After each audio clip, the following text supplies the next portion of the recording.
Let's talk about documenting key information for your business and making sure you know where you've kept it. Hi, I'm Charlie, your online business manager. My goal is to assist small to medium business owners build their businesses with a focus on using the internet and online technologies in an appropriate and cost-effective manner.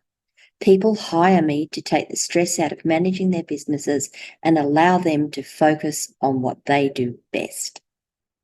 So today's topic, it should be topical at all times. It should be something that you think about regularly, and we know what we've done with things. How many times has someone said to you, sorry, let me just back that up a bit.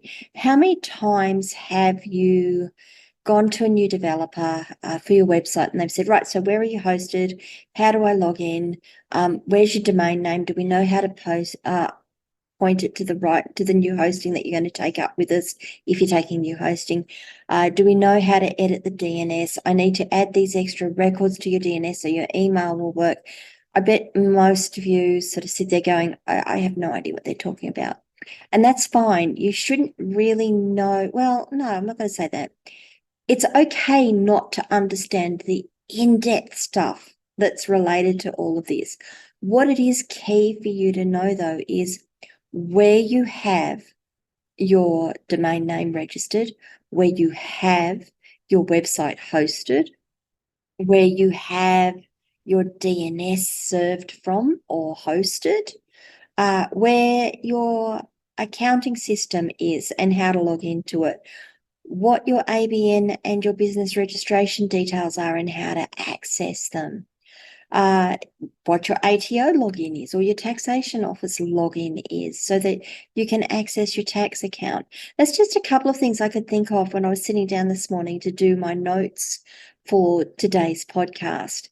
There's probably a heap more, and I would really love for you guys to tell me what I've missed in that list, the things that you found that are important to you later after the fact and gone, I didn't keep those, or I don't know where I've put them. So let's just go through those things and the sorts of information that you should be recording, and then where you should record it, or where you could record it, not where you should record it. My first statement is going to be, though, anytime you get an email that has, this is how to access your account, that needs to be saved off somewhere. You need to be saving it off somewhere where you can find it later. Trust me, you might not need it today. You might not need it in a year. You will need it sometime in the next 3 to 5 years. That's my general assessment on this stuff. Particularly a domain name. If you've registered a .com.au domain name, you're going to have to pay for that renewal in 2 years. You're going to need to know where it's registered so you can at least go and make sure you've got it paid for and you don't lose it. And then so you can log in and pay for it. With your hosting, it's a similar thing. You'll normally pay, you may pay for that monthly, but you may pay for that annually. You'll need to log in at some point to make sure that you've paid your bill and you know where to do that and that everything is okay. So when those emails come in, what do you do with them? Well, there's a couple of things you can do. The first one is absolutely save them off into a folder in your email system. Save them off into a folder. Have a folder called important stuff or stuff I need to remember, or I don't know. Make it topical for yourselves.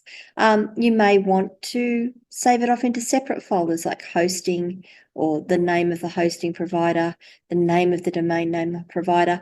I wouldn't necessarily do that latter one, mainly because it's easy to forget those names, particularly when you don't have to touch something for a while and someone comes along and says, what is this? I don't know. I don't know who these people are. Or they might change names, as I've had with a couple of my clients over the years. So the name that they've got something saved under is not the name that they're actually contracting with today. So save those emails off into a folder at the first start. I would put them all together. Personally, I would put them all together. Stuff I need to remember, important things to remember. Save them off into that folder and have it start or something so that you know that that's an important folder to you. You may not even want to go through and clear that folder out for several years, and that's okay. If you've got stuff there that's defunct, that's probably better than not having the stuff at all.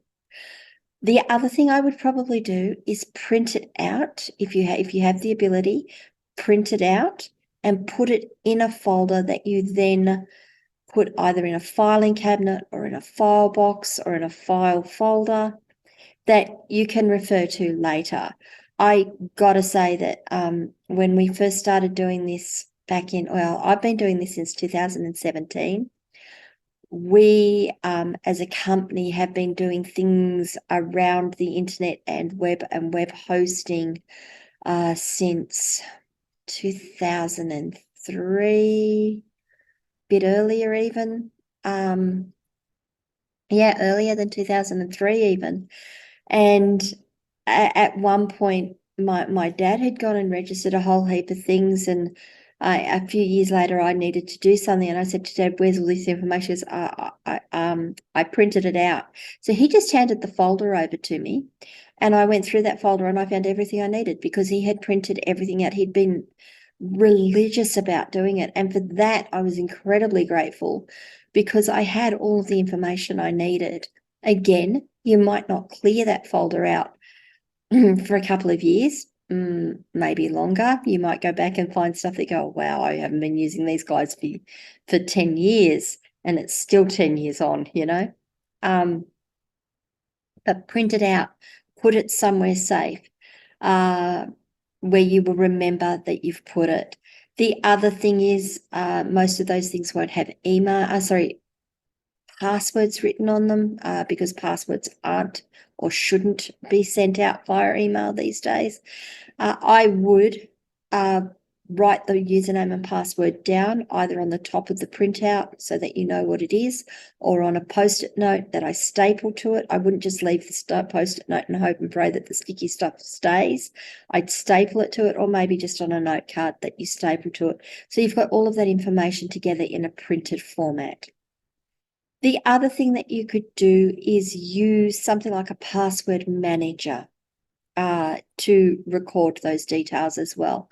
So a password manager isn't just about managing passwords and letting you click a button to log into a site.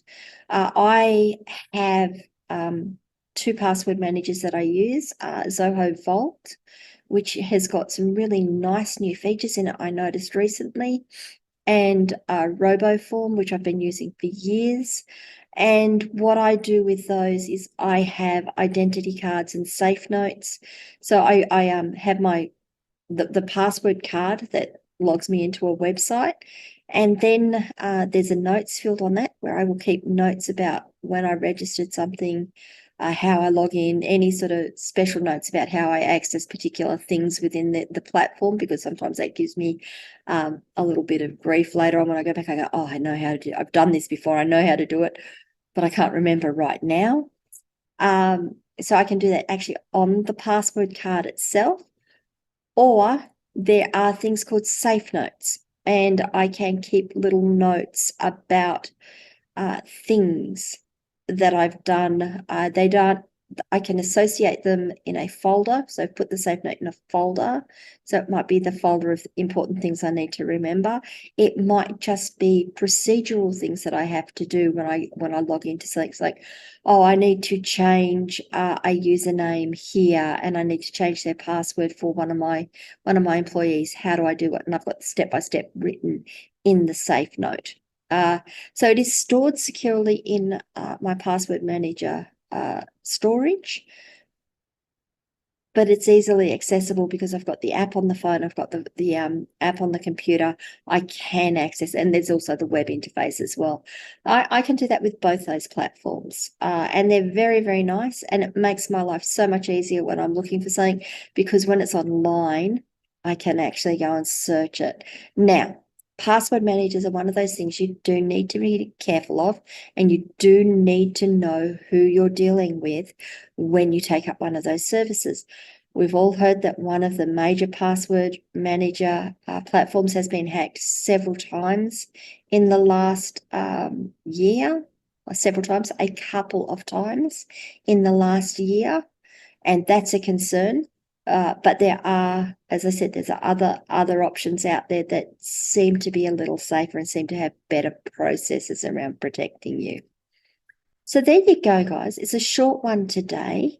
What I really want you to think about, though, is that whenever you register for a site, whenever you create yourself a login and an email, a login and a password, make sure you save that off. Put the email into a folder in your inbox or into your email system where you can find it again. Print it out if you can and put it into a folder. Even if you don't never touch it again, that's okay. Put a note card or write the username and password on the top of that printout so that it's all together. And please consider using password managers. Not only does that make it easier for you, most password managers allows you to share password cards with people in a secure fashion. Okay, so that's all I have for today's podcast.